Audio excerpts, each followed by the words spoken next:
সাথে।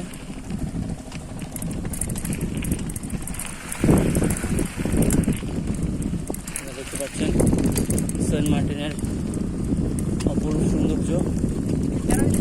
হ্যাঁ হ্যাঁ যেতে পারবেন, তবে টাইম লাগবে। সারাদিন যাওয়ার জন্য সবাই সাইকেলে কেউ বাইকে করে আসতেছে।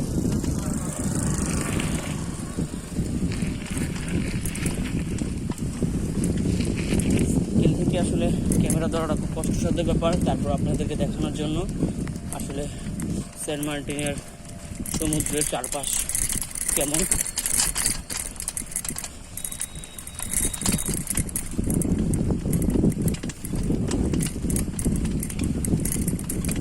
দেখানোর চেষ্টা করতেছি।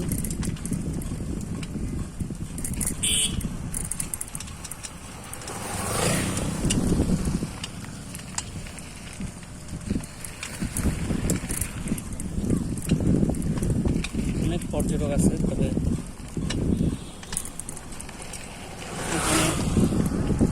বাইকে করে আপনি যদি ঘুরতে চান তাহলে 500 টাকা গুনতে হবে 1 ঘন্টার জন্য, আর সাইকেলে 24 টাকা করে পার ঘন্টা।